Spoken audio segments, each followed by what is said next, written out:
Matthew chapter 8. We are in a new series titled, What Did Our King Do? All right, repeat after me, say, What did our King do? Entered into Capernaum. When he entered into Capernaum, there came unto him a what? Centurion. A centurion. There came unto him a what? Centurion. And where was he? He was in Capernaum. And a centurion came to him while he was in Capernaum. So the question we should be asking is, how is there a centurion in Capernaum? Conquering, he could not hold it long because of their lack of ability to occupy. Versus when Rome ended up fighting with the Greeks, and there's a bunch of wars, I won't get into all that, but eventually Rome was like, I'm not going to destroy everything Greek, but what I am going to do is I'm going to defeat the world, and we're going to leave troops. We're going to leave armies. Can I say it like this? We're going to leave a military base. Does that sound familiar? To give you information that you wasn't getting in no Sunday school class. Information that you're not getting from the people hollering on the street corners. It says, and there came unto him a centurion beseeching him. Paul, stop. There's a centurion begging him. A centurion, a man over 100 men, is coming and kneeling down before our king and asking something of him. What a scene. This European is on his knees begging an Israelite from the tribe of Yehudah to do something for him. Notice how he addresses Yahushua. What I tell you to call him? What does he say? He says, and there came a centurion beseeching him, saying, what? King. I want to give all the praises and the honor to YAHAWAH, BaHa, YAHAWASHI, BaHa, RAWCHAA, QADASH, and double honors to the elder apostles and elder bishops of Great Millstone. Honors as well and salute to you sincere brothers that's following this truth, even you followers, whoever you may be, that make up supporting cast of this truth. Shalom to the hopefully elect, shalom to the elect. So I want to go in this video here. I was not able to get to it before, but the Spirit had it to me get to it today. We're going to go into this situation that is, there's a lot of Israelites who are actually saying this. I saw Apostle Tahar's video, but there's a lot of there's quite a few Israelites who was pushing this doctrine. And if I didn't know any better, I would have thought, well, you know, he was of another nation, right? But it does take to go into the understanding and do a little deeper research, and you figure out things. So I'm gonna just start on this, go into it, right? Matthew 8 and 5 on down to 13. We're gonna get some commentary. You'll be surprised what the commentators say, and we'll go from there and maybe get some words here or there. But I got something blocking. Okay. And when YAHAWASHI was entered into Capernaum, there came unto him a centurion beseeching him. So now this guy I listened to some of it. He was kind of going in saying some true statements, but then he skewed right off, right? So we want to go into Capernaum, which we need to know where Capernaum was.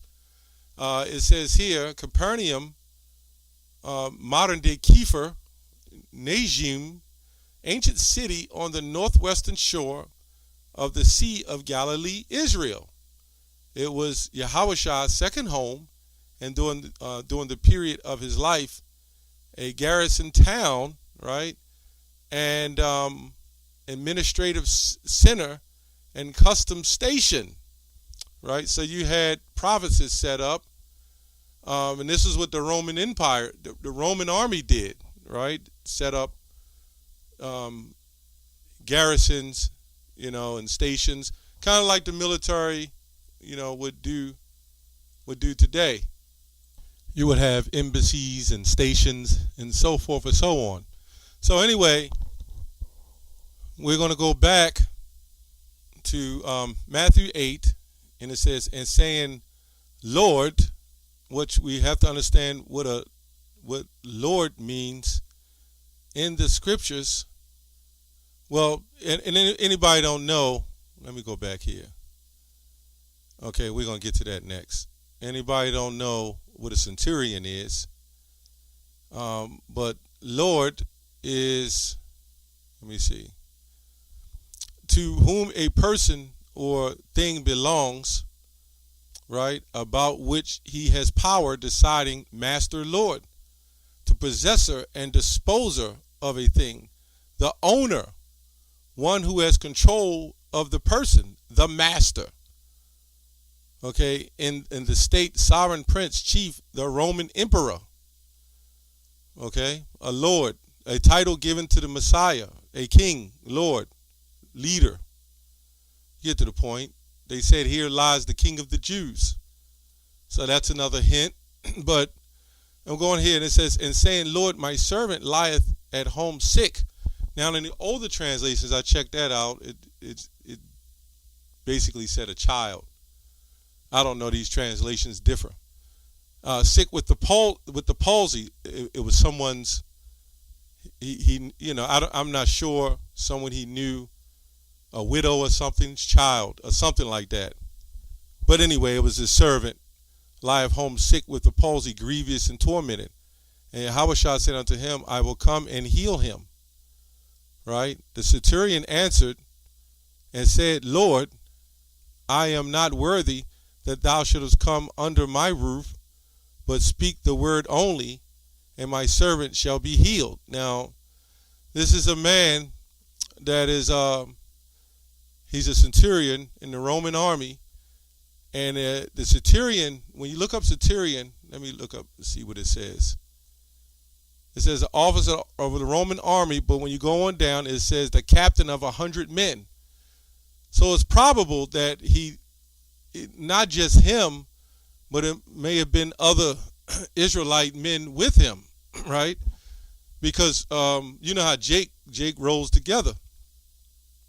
So it was it's on an equating a Jake who go into the military, right? And they leave the country, and then they come back under authority or under orders. It's simple.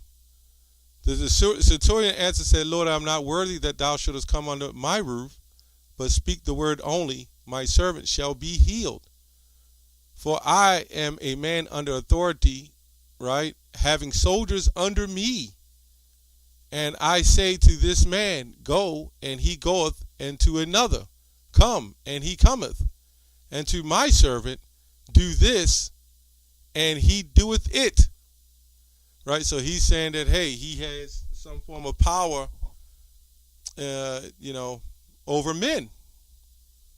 Right, so when Yahawashi heard it, he marveled and said to them that followed, verily I say unto you, I have not found so great faith, not in Israel. Right, so again, we see that you got to bring out the picture, right? Not in Israel. That doesn't mean that this man was a heathen of another nation. You had our people who didn't have faith. So he's looking at it like this man has faith. Goes on to say, and I say unto you that many shall come from the east and west, and shall sit down with Abraham and Isaac and Jacob in the kingdom of heaven. So now that brings me to another precept that I didn't think about, but I guess I'm going to get a precept on that real quick. Abraham, Isaac, and Jacob. So I'm going to just kind of get to the point from here on out. Okay, Matthew 22 and 32. I am the God of Abraham and the God of Isaac and the God of Jacob. God is not the God of the dead, but of the living.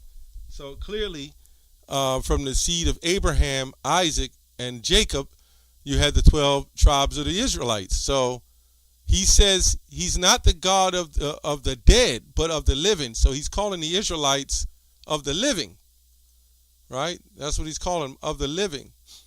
But the children of the kingdom shall be cast out into outer darkness. Okay, there shall be weeping and gnashing of teeth. And YAHAWASHI said unto the centurion, go thy way, and thou hast believed, so be it is done unto thee. And he and his servant was healed in the selfsame hour. So when you go back up, verse 7, he said, and YAHAWASHI saith unto him, I will come and heal him. So YAHAWASHI already knew this what was going to, transpire. So we're going to go into some commentary. We're going to go into a little bit of commentary real quick. Let's see if I can find any. It says, when Jesus heard, I'm just reading verbatim, when Jesus heard it, he marveled, admiration, agreed not to Christ as God, but as man did, or YAHAWASHI, let me say that. And said to them that follow him, verily I say unto you, I have not found so great faith in Israel. So here's the commentary. It says that this is generally, generality of the Israelites, right? For if we speak of particular persons, both Joseph and Mary had showed a great faith. The expression is enough to let us know that the centurion was no native Israelite. So you had Israelites, who was scattered as well. So it's basically, why is it saying no native Israelite, which means there could be a native Israelite and a non-native Israelite. Goes on to say, and make it probable he was not of the Jewish church, right? Which might be. And it says, though he was so kind to the Jewish nation, the Israelite nation, as to build them a synagogue. So he had favor, right? So we had to see, when you read the other commentary, let me go to another commentary real quick. It says, verily I say unto you, I have not found a great in Israel. So that is, for we speak a particular of great faith. This expression is enough to let us know that the centurion, okay, I already read that, was no native Israelite. Okay, so let's see if I can find the other one. It was actually another one that I saw. It says, the centurion was, which one is this one? This is the Barnes and Noble. It says, the centurion was a great favorite and had conferred on the Jews many favors. So when you go into the word, what Apostle Paul was talking about, through mercy, through grace and mercy, when you go into that word grace, it also goes to favor. And who was the favorite, right? Who would get the grace? Who would get the mercy? Who would get the favors? The Israelites. And they would be ambitious that the favor which he desired of YAHAWASHI should be granted. Okay? So it's really just a bit of common sense. You had, just like in many wars in America, when they took down the Native Americans and different tribes, the tribes joined unto them, and they became part of. See, everybody thinks that when you conquer a nation, that nation can't join unto you to further the conquest. We've seen this, go back. The Romans, as this guy was talking about with the Greeks, and the Greeks would have converted over to that, this where you had a Roman Greek or Greco-Roman Empire. they would have, when they went down to Ptolemy, right, and took Egypt, and and the Romans just conquered that known part of the world, everybody would have been Hellenized, and they would have been following the customs of the Greeks, the customs of the Romans, right? This is why when you look up the word Grecian, right? When you look up the word Grecian, they would have been Hellenistic Jews, Jews that made Greek their tongue. So when the Israelites was Hellenized, they were following different practices and different customs, right? That's real easy to see. So I just wanted to touch on that. Also about this thing with the woman at the well, that's easy because when you look at this situation with the woman at the well, you never heard YAHAWASHI say, repent and be healed. In fact, the disciples returned. You hear a clip here, a part here, it says the disciples returned and marveled because she went back and told them about the Messiah, and they came and they said, it's not because we believe because we seen him ourselves. So there was no testimony, as everybody was claiming this woman gave, which she can anyway, but that testimony was invalid because they had to go see for themselves. And it was nowhere where YAHAWASHI says, go and be healed, and now you're whole again, right? Of all the miracles. And the woman says, right, let me go on here.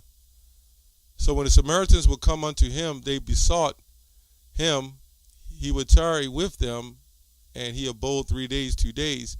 And many more believed because of his own word. And said unto the woman, now we believe, not because of thy saying, for we've heard him ourselves. So, that's to the point. So it's real easy. And the whole point of this video, just because you see Grecian, just because you see Centurion, just because you see stranger, or you see Gentile, which is Gentium or Gentilius, doesn't always mean it's of another nation, right? You got to go into the context, even if that means going to some commentary. There's a lot of commentary on this. I read it, and it's a lot to it. And clearly, this man, the Centurion, would have been an Israelite. It's easy to see. Even the commentators, they say they don't quite know, but it's probable that he would be one. So this would have been a captain of 100, I guess you want to say that, who brought men, and they was kind of, Jake, like today, when he gets his uniform on, he's got the power in his hand, and he walks up into the neighborhood, and everybody's looking at him, right? It's the same kind of thing. And YAHAWASHI saw that he had this power, right, over these men. And that was YAHAWASHI showing the further power. And this man humbled himself to YAHAWASHI, right? So that would be easy to see if you are spiritual to see it. So he didn't need, it wasn't like, let me go back here. Take another look. So, we can clearly see, even when we go on, it says, and YAHAWASHI came into Peter's house. He saw his wife's mother laid and sick of a fever. And he touched her hand, and the fever left her, and she arose and ministered unto them. Right? And when the evening was come, they brought unto him many that were possessed with devils. And he cast out the spirits with his word and healed all that were sick. So they was really looking at YAHAWASHI, he was very popular. They was looking at him like this man a healer. So when you see this happen, this Centurion would have went back and told others. That's part of conversion. That's why he told us to go heal the sick, right? Heal the sick with the words of the Lord, right? That's what the whole point is. It says right here that it might be fulfilled, which was spoken in Isaiah, the prophet, saying himself took our infirmities and bare our sickness. right? So this all makes sense when you kind of put it together. He would have been with probably other, so it doesn't say, I don't think. He would have probably been with other soldiers, and they would have probably been Israelites, because like I said, Jake hangs together, you know. So anyway, that's all I have on that. Shalom.